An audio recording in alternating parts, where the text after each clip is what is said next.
Hey guys, welcome back to another video. I'm Megan. We're back in the library today, and today we're going to do a rapid review for Seven Deadly Shadows by Courtney Alameda and Valen E. Mitani. I say this wrong probably every time. Anyway, so these rapid reviews are 5 minutes or less just to give you an idea of what this book is about and whether you should read it or not. So I'm going to read you the little synopsis at the beginning because I feel like that's the best way to tell you what this book is about because it is pretty complex. So it's about a girl named Kira. It says that she has always been a girl on the fringe, bullied by her peers and ignored by her parents. Kira has only ever felt at home at her grandfather's Shinto shrine, where she trains to be a priestess. But Kira's life is shattered on the night her family's shrine is attacked by a vicious band of yokai demons. With the help of Shiro, the shrine's gorgeous half-fox, half-boy kitsune, Kira discovers that her shrine harbors an ancient artifact of great power, one the yokai and their demon lord Shuten Doji will use to bring an everlasting darkness upon the world. Unable to face the Shuten Doji and his minions on her own, Kira enlists the aid of 7 ruthless Shinigami, death gods, to help stop the brutal destruction of humankind. But some of the death gods aren't everything they initially seemed, nor as loyal to Kira's cause as they first appeared.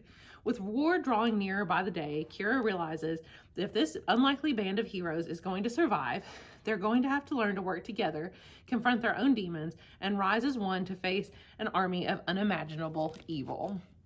So the plot drew me in. That premise is what drew me into the book. I thought it was kind of similar to that book Forest of Souls by Lori Lee, and when I read that, I was very disappointed. So if you were interested in that book or you've tried it and you didn't like it, this would be a great one to read instead because this was actually really good. I really liked this book.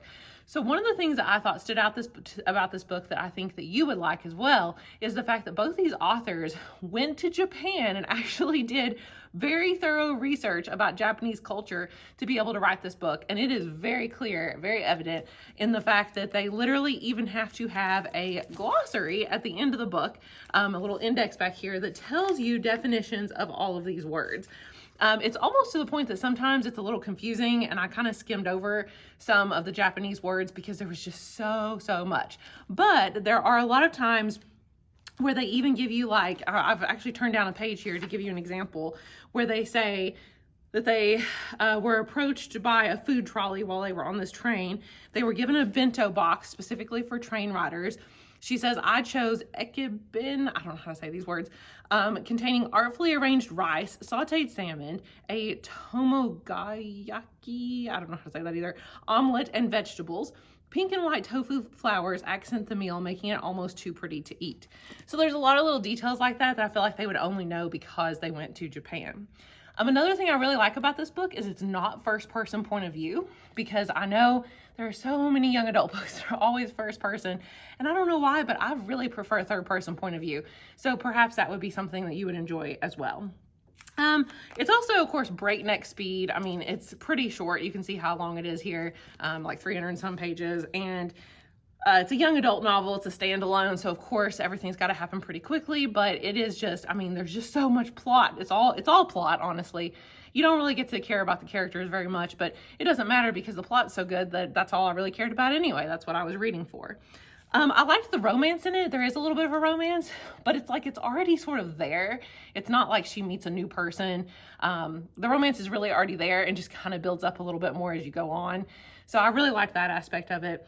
There's really no coming of age plot, which I feel like a lot of young adult novels have. So this one did not have that.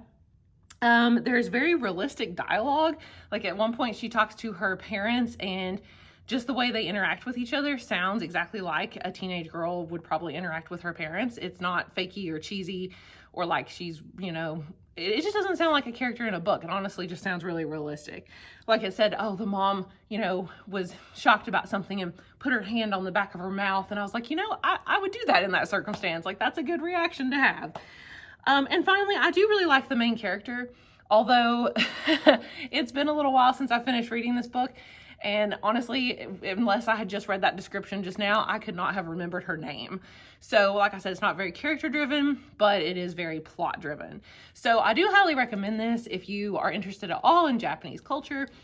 That's what fascinated me the most about this book. So hopefully you guys enjoyed this rapid review and you will pick up Seven Deadly Shadows. And I will see you guys again later. Bye.